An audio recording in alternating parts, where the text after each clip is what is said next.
क्या आपने कभी सोचा है कि सिर्फ 24 घंटे में आपकी पूरी जिंदगी बदल सकती है? नहीं, मैं कोई सपना नहीं दिखा रहा और ना ही कोई जादू की बात कर रहा हूं। मैं उस सच की बात कर रहा हूं जिसे अगर आपने एक बार समझ लिया तो आपकी सोच, आपका नजरिया, आपके फैसले, सब कुछ बदल जाएगा। लेकिन इस सच को सुनने की हिम्मत हर किसी में नहीं होती, क्योंकि यह सच जितना सरल लगता है उतना ही गहरा और चुभने वाला है। और इसे समझने के लिए आपको इस कहानी के अंत तक रुकना होगा, क्योंकि अगर आप बीच में छोड़ देंगे तो आप वही इंसान रहेंगे जो अभी हैं, और अगर अंत तक सुना तो शायद आप खुद को पहचान भी ना पाए। कहते हैं हजारों साल पहले एक आदमी था जिसने अपने महल, अपना परिवार, अपना राजपाट छोड़ दिया, सिर्फ एक सवाल का जवाब खोजने के लिए, क्यों हम दुखी हैं और कैसे दुख खत्म हो सकता है। वह आदमी बुद्ध कहलाया और उसकी एक कहानी ऐसी है जो आज भी उतनी ही ताकतवर है जितनी तब थी। लेकिन इस कहानी का सबसे खास हिस्सा यह है कि यह आपके साथ अगले 24 घंटे में क्या करेगी वो आप अभी सोच भी नहीं सकते। हो सकता है आप इसे सुनकर हंसे, हो सकता है आप रो पड़े, हो सकता है आप चुपचाप सोच में डूब जाए। लेकिन एक चीज पक्की है, आप बदल जाएंगे। इस वीडियो में मैं आपको वही कहानी सुनाने वाला हूं। लेकिन ध्यान रहे, यह कहानी आपको मजबूर करेगी कि आप अपने डर, अपने गुस्से, अपनी आदतों सबका सामना करें। और अगर आपने हिम्मत दिखाई तो आप देखेंगे कि जिंदगी की सबसे बड़ी लड़ाई बाहर की नहीं, अंदर की होती है। और जो इस अंदर की लड़ाई जीत लेता है उसे बाहर कोई नहीं हरा सकता। तो तैयार हो जाइए, अपनी आंखें, अपने कान और अपना दिल खोल लीजिए, क्योंकि अगले कुछ मिनट सिर्फ आपके नहीं हैं, ये आपके भविष्य के हैं। और अगर आपको इस सफर में थोड़ी भी रोशनी मिले तो याद रखिए, ये रोशनी अकेले रखने के लिए नहीं है, इसे बांटना है, जैसे मैं अभी आपके साथ बांट रहा हूं। और अगर आपको लगता है कि यह कहानी किसी और की जिंदगी भी बदल सकती है तो इसे लाइक करें, शेयर करें, नीचे कमेंट में अपनी सोच लिखें, चैनल को सब्सक्राइब करें, क्योंकि यहां सिर्फ कहानियां नहीं, यहां जिंदगी बदलने वाली सच्चाइयां मिलती हैं। अब गहरी सांस लीजिए और ये इस सफर की शुरुआत करते हैं। सुनो, ये कहानी तुम्हारे भीतर कुछ तोड़ने और कुछ बनाने वाली है। शायद तुम इसे सुनकर हंसो, शायद रो, और हो सकता है तुम्हें लगे कि यह तो बस एक साधारण सी घटना है। लेकिन अगर तुम इसे दिल से सुनो तो यह अगले 24 घंटे में तुम्हारी सोच, तुम्हारा नजरिया, यहां तक कि तुम्हारी सांस लेने का तरीका भी बदल सकती है। बहुत साल पहले मगध के एक छोटे से गांव में, जहां खेतों की मिट्टी में अभी भी रात की ठंडी नमी थी और हवा में चिड़ियों की पहली आवाज तैर रही थी, वहां एक नौजवान अपने मन के तूफान में उलझा हुआ पगड़ी पर चल रहा था। उसका नाम देव था। देव के पास सब कुछ था जो एक सामान्य इंसान चाहता है। खेत, धन, घर, लोग जो उसका आदर करते थे, लेकिन फिर भी उसके भीतर एक खालीपन था, जैसे कोई अंधेरा कोना जहां से एक अनगाह दुख हर वक्त रिश्ता रहता था। उसने बहुत कुछ आजमाया, त्योहारों में नाचा, शराब पी, दोस्तों के साथ हंसा, यहां तक कि दूर के शहर में जाकर व्यापार किया। लेकिन हर बार कुछ दिनों के बाद वही खाली पर लौट आता। एक सुबह वह नदी के किनारे खड़ा सोच रहा था कि आखिर उसकी जिंदगी में ऐसा क्या है जो उसे चैन नहीं लेने देता। तभी गांव में खबर फैली, आज बुद्ध इस रास्ते से गुजरेंगे। लोग खेत खलिहान छोड़कर रास्ते के किनारे इकट्ठा होने लगे। बच्चे पेड़ों पर चढ़ गए और औरतें थाल में फूल लेकर खड़ी हो गईं। देव ने पहले सोचा कि इसमें उसका क्या, लेकिन फिर एक अजीब सा खिंचाव महसूस हुआ, जैसे कोई भीतर से कह रहा हो, जा देख। वह भीड़ के पास पहुंचा। दूर से कुछ भिक्षु नंगे पांव, साधारण वस्त्र पहने धीमे धीमे चल रहे थे, और उनके बीच में एक व्यक्ति था जिसके चेहरे पर इतनी गहरी शांति थी कि लगता था आसपास का सारा शोर उसी में घुल गया है। वह बुद्ध थे। देव ने बस एक नजर डाली और उसे लगा कि यह नजर उसके भीतर तक उतर गई, जैसे उसके सारे राज खोलकर देख लिए हो। बुद्ध चलते चलते जब देव के सामने से गुजरे तो एक पल के लिए उनकी आंखें मिली। समय थम गया। देव का दिल तेज धड़कने लगा। बिना कुछ कहे बुद्ध ने हल्का सा सिर हिलाया और आगे बढ़ गए। देव के पांव खुद बैसाख क्या खुद उनके पीछे चल पड़े। कोई उसे रोक नहीं रहा था। भिक्षु भी जैसे जानते थे कि यह लड़का अब लौटेगा नहीं। रास्ता गांव से निकलकर खेतों के बीच फिर जंगल की ओर मुड़ गया। पत्तों के बीच से सूरज की रोशनी जमीन पर सुनहरी परत बिछा रही थी। हवा में मिट्टी और फूलों की मिली-जुली खुशबू थी। देव के मन में सवाल थे, ये कहां ले जा रहे हैं? ये मुझे कुछ कह क्यों नहीं रहे? लेकिन उसने खुद को रोका। उसने महसूस किया कि बुद्ध के आसपास एक अजीब सी ऊर्जा है, जैसे सब कुछ शांत हो गया हो। जंगल गहरा होता गया। पक्षियों की आवाज धीमी पड़ने लगी और सिर्फ पैरों के नीचे सूखे पत्तों की चरमराहट रह गई। थोड़ी दूर चलने के बाद बुद्ध एक खुले स्थान पर रुके। वहां पास ही एक नदी बह रही थी। पानी इतना साफ था कि तल में पत्थर चमक रहे थे। बुद्ध ने देव की ओर देखा और बस इतना कहा, पार करो। देव ने देखा कि धारा तेज है। पहले कदम रखते ही ठंडा पानी टखनों तक चढ़ाया। उसने संतुलन बनाने की कोशिश की, लेकिन हर लहर उसके पैरों को खिसकाने की कोशिश कर रही थी। उसने मजबूती से खड़े रहने की कोशिश की, लेकिन जितना वह रोकता उतना ही उसका संतुलन बिगड़ता। तभी उसने देखा कि बुद्ध बिना संघर्ष के बस सहजता से बहाव में चलते हुए पार हो गए। देव ने भी एक पल के लिए खुद को ढीला छोड़ दिया और उसने पाया कि पानी उसे संभाल रहा है, जैसे जीवन खुद उसे पार ले जा रहा हो। किनारे पहुंचने पर बुद्ध ने कहा, जीवन भी ऐसा ही है। जितना तुम उसे रोकते हो उतना वह तुम्हें गिराता है। जितना तुम उसे अपनाते हो उतना वह तुम्हें संभाल लेता है। देव चुप रहा, लेकिन यह बात उसके भीतर कहीं उतर गई। आगे का रास्ता और कठिन था। कांटेदार झाड़ियां, फिसलन भरी चट्टानें, लेकिन अब देव को महसूस हो रहा था कि हर कदम उसे कहीं और ले जा रहा है। सिर्फ जगह नहीं, बल्कि भीतर भी शाम होने लगी। वे पहाड़ी की चोटी पर पहुंचे। नीचे गांव के घर, खेत, लोग सब छोटे छोटे दिख रहे थे। बुद्ध ने कहा, देखो वहां हर कोई अपनी अपनी कहानी में फंसा है। कोई सोचता है कि धन ही सुख है, कोई सोचता है कि धन ही सुख है, कोई सोचता है कि ताकत ही सुरक्षा है, लेकिन सब एक चीज भूल जाते हैं। मृत्युदेव ने चौंक कर देखा। बुद्ध आगे बोले, मृत्यु तुम्हें याद दिलाती है कि तुम्हारे पास जो है वह स्थायी नहीं है, और जो स्थायी है उसे तुमने कभी खोजा ही नहीं। रात होने लगी, तारे आसमान में खिल गए। बुद्ध ने आग जलाई और कहा, आज रात सोना मत, बस देखना सुनना और जो भीतर उठे उसे देखना। देव ने पूछा, अगर मैं थक गया तो? बुद्ध मुस्कुराए, थकान भी देखना। और फिर रात का असली सफर शुरू हुआ। रात गहरी हो चुकी थी। जंगल में सिर्फ झींगुरों की आवाज और कहीं कहीं दूर से आती उल्लू की हंट सुनाई दे रही थी। आग की धीमी लौ देव के चेहरे पर चमक रही थी और उसकी आंखों में बेचैनी की लकीरें नाच रही थी। उसने सोचा कि बुद्ध अब कोई गहरी शिक्षा देंगे, कोई मंत्र, कोई ध्यान, विधि। लेकिन बुद्ध बस शांत बैठे थे। उनकी आंखें बंद थीं, सांसें इतनी स्थिर कि लगता था वे सांस भी नहीं ले रहे। देव ने इधर उधर देखा। अंधेरा इतना गहरा था कि लगता था हवा भी काली हो गई है। वह सोचने लगा कि यहां मैं अकेला होता तो डर से कांप जाता, लेकिन बुद्ध की मौजूदगी में एक अजीब सा भरोसा था, जैसे कुछ भी बुरा नहीं हो सकता। फिर भी मन बेचैन था। सवाल उमड़ रहे थे, यह क्यों चुप हैं? मैं यहां क्यों हूं? 24 घंटे में क्या बदल जाएगा? अचानक बुद्ध ने आंखें खोली और बिना उसकी ओर देखे कहा, सुनो। देव ने कान लगाए।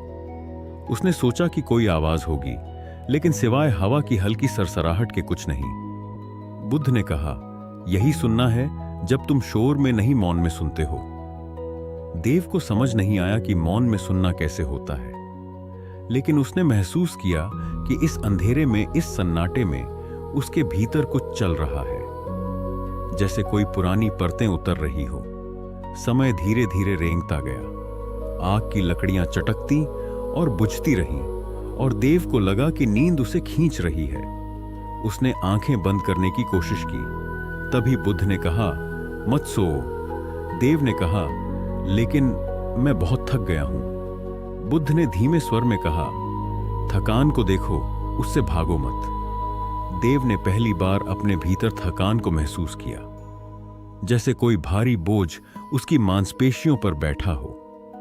लेकिन उसी के साथ उसने महसूस किया कि यह थकान स्थायी नहीं, जैसे लहर आकर लौट जाती है। आधी रात बीत चुकी थी। चांद बादलों के पीछे छिप गया और अंधेरा और गहरा हो गया।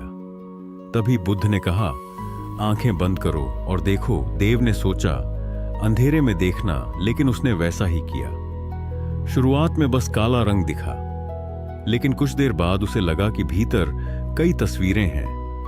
बचपन की मां के हाथ से खिलाए खाने की, पिता की डांट की, दोस्तों के साथ हंसी की। लेकिन फिर वो तस्वीरें बदलने लगी। एक एक करके दर्द भरे पल सामने आने लगे। वो दिन जब उसने किसी अपने को खोया था, वो रात जब उसने खुद से नफरत की थी, वो समय जब उसने झूठ बोला था, धोखा दिया था, और उन पलों के साथ जो भावनाएं थीं, वो जैसे ताजा हो उठी। देव का गला भर आया, आंखों से आंसू बहने लगे। उसने सोचा, बुद्ध शायद कुछ कहेंगे, लेकिन वे बस बैठे थे, जैसे जानते हो कि यह जरूरी है। देव ने महसूस किया कि यह दर्द, यह यादें, यह पछतावे सब उसके भीतर जगह घेरे हुए हैं, और जब तक यह भरे रहेंगे, कुछ नया उसमें नहीं आ सकता। तभी उसे दिन में कहीं बुद्ध की बात याद आई, तुम्हारे भीतर अभी जगह नहीं है। और अचानक उसे लगा कि यह जगह बनाने की शुरुआत है। घंटों तक वह बैठा रहा, अपने भीतर की परतों को देखते हुए, कभी हंसते हुए, कभी हंसते हुए, कभी रोते हुए, कभी बस खालीपन में डूबते हुए भोर से। पहले बुद्ध ने कहा, अब आंखें खोलो। सामने आसमान हल्का नीला हो रहा था, पक्षियों की पहली आवाज गूंज रही थी, और देव ने महसूस किया कि रात भर कुछ बदला है। वह बता नहीं सकता क्या, लेकिन जैसे भीतर की कोई गांठ ढीली हो गई हो। बुद्ध ने कहा, रात ने तुम्हें पहला उपहार दिया है, अब दिन तुम्हें दूसरा दूसरा देगा। और वे उठ खड़े हुए। दिन की यात्रा शुरू होने वाली थी, लेकिन देव के मन में यह सवाल था कि क्या यह दूसरा उपहार सच में अगले 24 घंटे में उसकी पूरी जिंदगी बदल देगा।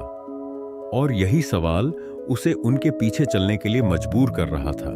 सुबह की हवा में हल्की ठंडक थी, पेड़ों की पत्तियों पर ओस की बूंदें सूरज की किरणों से चमक रही थीं, जैसे किसी ने छोटे छोटे मोती बिखेर दिए हों। देव के चेहरे पर रात भर की जाग के कारण थकान थी, लेकिन भीतर कहीं एक हल्कापन भी था, मानो उसने कोई पुराना बोझ उतार दिया हो। बुद्ध ने कुछ नहीं कहा, बस नदी की ओर चल पड़े। देव उनके पीछे 6 रास्ते में पक्षियों की चहचहाट, दूर से आती गांव की घंटियों की टनटन, और बीच बीच में हवा का तेज झोंका। देव के मन में सवाल था कि यह दूसरा उपहार क्या होगा, लेकिन उसने अब सवाल करने की आदत पर काबू पाना शुरू कर दिया था। नदी के किनारे पहुंचकर बुद्ध ने कहा, बैठो देव। बैठ गया। पानी की लहरें किनारे से टकराकर मीठी सी आवाज कर रही थी। बुद्ध ने कहा, देखो। देव ने पानी में झांका। पहले उसने अपना चेहरा देखा, लेकिन लहरों के कारण चेहरा हिल रहा था, विकृत हो रहा था। बुद्ध ने कहा, यह तुम्हारा मन है अशांत हिलता हुआ। तुम खुद को सही तरह से देख ही नहीं सकते जब तक यह शांत ना हो। देव ने चुपचाप पानी को देखना शुरू किया। कुछ देर बाद जब सांसें धीमी हुईं, मन थोड़ी देर के लिए ठहर गया। तब पानी का चेहरा स्थिर हुआ और उसने खुद को साफ साफ देखा। अचानक बुद्ध ने पास पड़ी एक छोटी सी लकड़ी उठाई और पानी में डाल दी। लहरें फिर से उड़ गईं। चेहरा टूट फूट गया। बुद्ध ने कहा, जीवन में हर घटना, हर शब्द, हर विचार एक लकड़ी की तरह है जो तुम्हारे मन के पानी में गिरती है और तुम फिर से खुद को खो देते हो।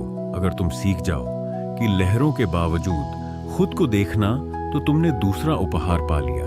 देव को लगा कि यह सुनने में आसान है, लेकिन जीने में कठिन। वे वहां से उठे और एक ऊंचे पहाड़ की चढ़ाई शुरू की। सूरज ऊपर आ चुका था, पसीना माथे से बह रहा था। देव के पैर भारी हो रहे थे, लेकिन बुद्ध का चाल स्थिर थी, न तेज न धीमी। बस एक लय में देव ने महसूस किया, गोपिक अगर वह बुद्ध की चाल की नकल करता है तो थकान कम लगती है।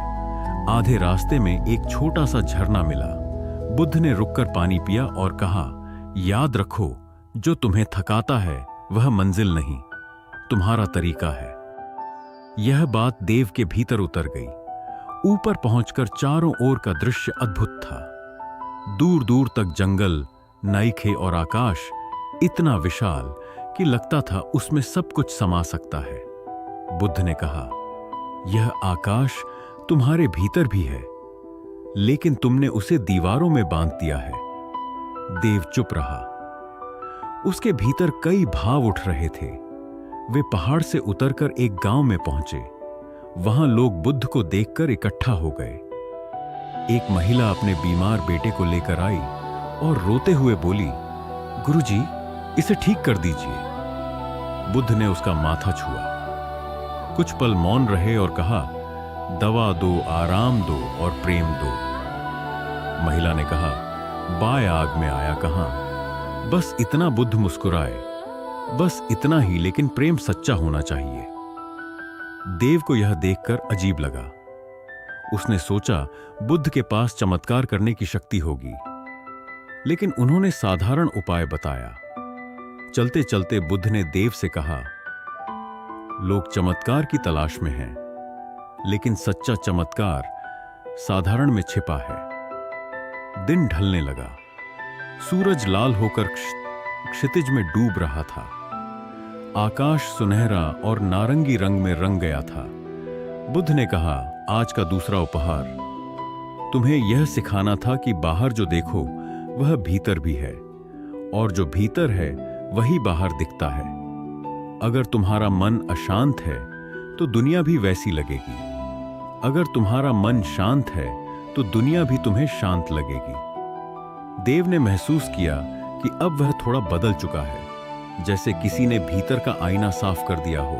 लेकिन उसे पता था कि यात्रा अब भी बाकी है। रात होने पर वे एक पुराने बरगद के नीचे रुके। बुद्ध ने कहा, कल सुबह तीसरा उपहार तुम्हारे सामने होगा, लेकिन यह सबसे कठिन होगा, और अगर तुमने इसे पा लिया तो तुम्हारा 24 घंटे का सफर पूरा हो जाएगा। देव के भीतर उत्सुकता और डर दोनों पड़ गए। उसने सोचा कि क्या सच में अगला दिन उसकी जिंदगी को हमेशा के लिए बदल देगा, और इसी सोच के साथ उसकी आंखें नींद में डूब गईं। सुबह की पहली किरण बरगद की पत्तियों से छनकर देव के चेहरे पर पड़ी। उसने आंखें खोली तो बुद्ध पहले से जागे बैठे थे। उनकी नजर क्षितिज पर थी, जैसे किसी अदृश्य घटना की प्रतीक्षा हो। देव ने धीरे से उठकर उनके पास बैठा। बुद्ध ने बिना उसकी ओर देखे कहा, आज तुम्हारा तीसरा उपहार है, लेकिन यह उपहार लेने के लिए तुम्हें देना होगा। देव ने पूछा, सिर्फ क्या देना होगा? बुद्ध ने कहा, जो तुम्हारे लिए सबसे मूल्यवान है। देव के मन में तुरंत कई बातें आईं। उसके पास कोई खास चीज नहीं थी, लेकिन उसकी त्वाकांक्षाएं, सपने और अहंकार जरूर थे। क्या वही देना होगा? लेकिन बुद्ध ने और कुछ नहीं कहा। वे उठे और जंगल के गहरे हिस्से की ओर चल पड़े। रास्ता घना था। सूरज की रोशनी मुश्किल से जमीन तक पहुंच रही थी। पक्षियों की आवाज भी कम हो गई थी, जैसे जंगल खुद मौन हो गया हो। कुछ घंटे बाद वे एक खुले मैदान में पहुंचे। वहां एक बूढ़ा आदमी जमीन पर बैठा रो रहा था। उसके पास टूटा हुआ मटका पड़ा था। और पानी पूरी तरह बह चुका था। बुद्ध ने पूछा, क्यों रो रहे हो? कूड़ा बोला, यह मेरा आखिरी मटका था, इससे मैं गांव वालों को पानी देता था। अब बिना मटके के मैं किसी को पानी नहीं दे सकता। बुद्ध ने देव की ओर देखा और कहा, इसे अपना मटका दे दो। देव चौंका, मेरे पास तो कोई मटका नहीं है। बुद्ध ने कहा, तुम्हारे पास समय है, शक्ति है और करने की इच्छा है। यह तुम्हारा मटका है। देव को समझ नहीं आया कि बुद्ध क्या कह रहे हैं, लेकिन उसने बूढ़े की मदद करने का निश्चय किया। वे दोनों पास के गांव गए। देव ने अपने हाथों से मिट्टी खोदी, पानी मिलाया और बूढ़े के साथ मिलकर नया मटका बनाया। इसमें घंटों लग गए, हाथ गंदे हो गए, कपड़े मिट्टी से भर गए। लेकिन जब मटका तैयार हुआ, बूढ़े की आंखों में कृतज्ञता चमक उठी। बुद्ध ने कहा, यह तुम्हारा तीसरा उपहार है, देने की शक्ति। वे वहां से लौटे और रास्ते में बुद्ध ने कहा, जब तुम बिना किसी स्वार्थ के देते हो तो तुम अपने भीतर का खालीपन भरते हो। जो तुम सोचते हो कि तुमने खोया, वह वास्तव में तुमने पाया। देव ने महसूस किया कि इस काम से उसे थकान के बजाय संतोष मिला है, जैसे किसी ने उसकी आत्मा को हल्का कर दिया हो। लेकिन बुद्ध ने गंभीर स्वर में कहा, आज की परीक्षा पूरी नहीं हुई है। देव ने हैरानी से पूछा, और क्या बाकी है? बुद्ध ने कहा, अब तुम्हें सबसे कठिन चीज छोड़नी होगी। अपने विचार देव चुप हो गया। शाम तक वे एक चट्टान पर पहुंचे, जहां से दूर घाटी का नजारा दिख रहा था। सूर्यास्त हो रहा था। आकाश फिर से सुनहरा और लाल हो गया। बुद्ध ने कहा, बैठो और कुछ मत सोचो। देव ने कोशिश की, लेकिन मन में विचारों का तूफान था। बीते हुए पल, आने वाले कल, अनगिनत कल्पनाएं, डर, उम्मीदें और सवाल। हर बार जब वह उन्हें रोकने की कोशिश करता, वे और जोर से आते घंटों बीत गए। बुद्ध बस शांत बैठे रहे। अंत में थककर देव ने विचारों से लड़ना बंद कर दिया और जैसे ही उसने हार मानी, मन अचानक शांत हो गया। जैसे तूफान के बाद सागर, उस शांति में एक गहरी सुकून भरी अनुभूति थी, जैसे कोई अदृश्य पर्दा हट गया हो। बुद्ध ने कहा, यही तुम्हारा तीसरा उपहार है। मन का मौन रात घेरा आई थी। तारे आसमान में चमक रहे थे और देव को लगा कि आज का दिन सच में उसके भीतर कुछ बड़ा बदल गया है। लेकिन उसे यह भी पता था कि चौथा और आखिरी उपहार बाकी है और वह शायद सबसे शक्तिशाली होगा। नींद में जाते हुए उसने सोचा कि अगर कल का उपहार वैसा ही है जैसा बुद्ध कह रहे हैं, तो सच में यह 24 घंटे उसकी पूरी जिंदगी बदल देंगे। सुबह की हवा पहले से ज्यादा हल्की और ठंडी थी, जैसे रात ने जंगल के हर पत्ते को धोकर साफ कर दिया हो। ओस की बूंदें घास पर चमक रही थी और दूर कहीं मोर की आवाज आ रही थी। देव ने आंखें खोली तो देखा बुद्ध पहले से खड़े हैं। उनकी नजर क्षितिज के उस पार थी, जहां सूरज धीरे धीरे अपनी पहली किरण भेज रहा था।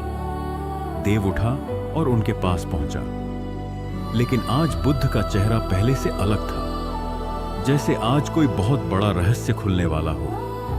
उन्होंने कहा, आज तुम्हारा चौथा और आखिरी उपहार है, लेकिन यह तुम्हारी पूरी जिंदगी का सबसे कठिन सच भी है। देव के भीतर उत्सुकता और हल्का डर दोनों थे। उन्होंने पूछा, क्या करना होगा? बुद्ध ने कहा, कुछ नहीं, सिर्फ देखना, लेकिन जो देखोगे उससे भागना मत। देव को यह बात अजीब लगी, फिर भी वह उनके साथ चल पड़ा। रास्ता पहाड़ी था, जगह जगह छोटे झरने बह रहे थे और पक्षियों की आवाज हवा में गूंज रही थी। लगभग 1 घंटे बाद वे एक ऐसे स्थान पर पहुंचे जहां चट्टानें खुली थीं और नीचे गहरी खाई थी। बुद्ध ने कहा, यहां बैठो और नीचे देखो। देव ने नीचे झांका। उसे लगा जैसे खाई की गहराई का कोई अंत नहीं है। आंखें टिकती नहीं थीं। बुद्ध ने कहा, तुम्हारा चौथा उपहार इस खाई की तरह है। अगर तुम इसमें गिर गए तो वापस नहीं आओगे, लेकिन अगर तुम इसे समझ गए तो फिर कभी डर में नहीं जियोगे। देव ने चुपचाप नीचे देखना शुरू किया। पहले तो उसे सिर्फ डर महसूस हुआ, लेकिन फिर उसने ध्यान से देखा। वहां नीचे सिर्फ खालीपन था, ना रोशनी ना अंधेरा, बस कुछ भी नहीं। तभी यह खालीपन तुम्हारी सच्चाई है ना, तुम्हारे विचार स्थायी है, न तुम्हारे शरीर न तुम्हारे डर।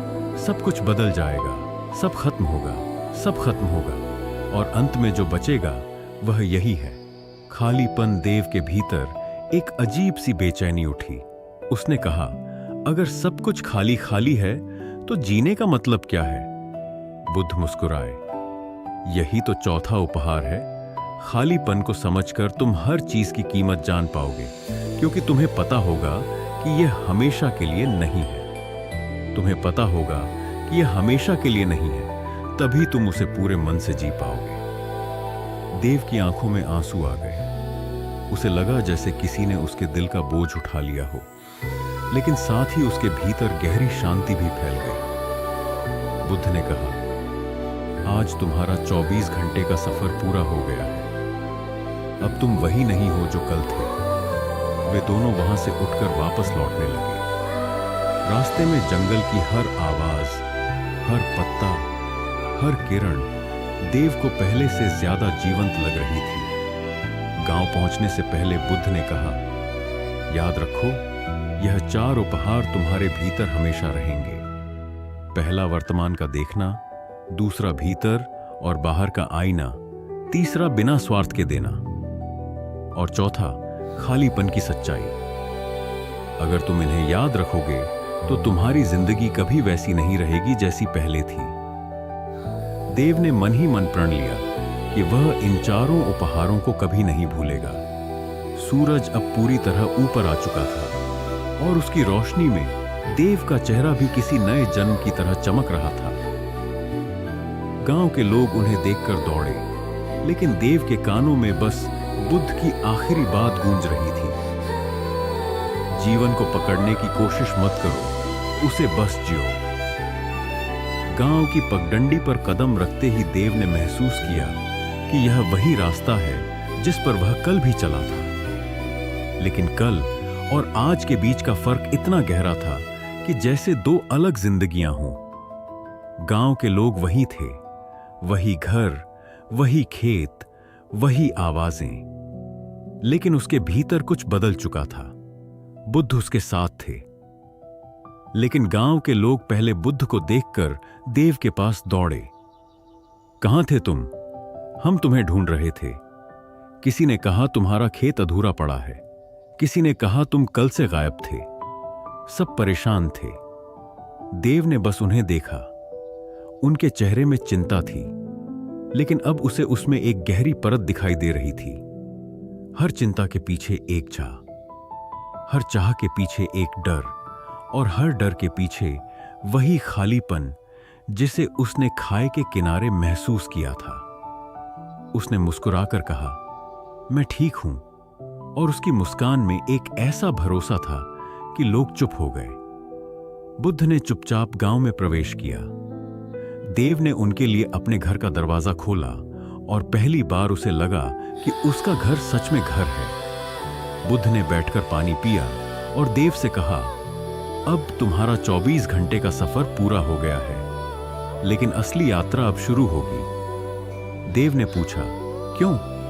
बुद्ध ने कहा, क्योंकि तुम्हारे भीतर जो बदला है उसे अब तुम्हें अपने आसपास की दुनिया में जीना होगा, और यही सबसे कठिन है। देव को यह बात भीतर तक लगी। अगले ही दिन से उसने बदलाव करना शुरू किया। सुबह जब सूरज उगता तो वह खेत में जाता, लेकिन पहले की तरह बस फसल काटने की सोच नहीं करता। अब वह देखता कि हर पौधा, हर मिट्टी का कण एक कहानी है, जैसे वे भी जीवित हैं। वह गांव के बच्चों को इकट्ठा करता, उन्हें पानी के किनारे बैठाकर बताता कि कैसे वर्तमान में जीना है, कैसे अपने विचारों को देखना है, कैसे बिना स्वार्थ के देना है, और कैसे खालीपन को समझना है। शुरू में लोग उसे अजीब समझते, कुछ हंसते, कुछ कहते यह बुद्ध के पास जाकर पागल हो गया है। लेकिन धीरे धीरे कुछ लोग उसके पास आने लगे, खासकर वे जो परेशान थे, जिनके जीवन में बोझ था। एक दिन एक औरत आई। उसका बच्चा बीमार था और वह रो रही थी। देव ने उसे बैठाया और कहा, दर्द को मत भगाओ, उसे देखो। जब तुम उसे देखोगी तब तुम समझोगी कि यह हमेशा के लिए नहीं है और फिर तुम मजबूती से जी पाओगी। औरत ने उसकी बात मानी और अगले ही दिन वो उसके पास आई। उसकी आंखों में आंसू थे, लेकिन चेहरे पर सुकून था।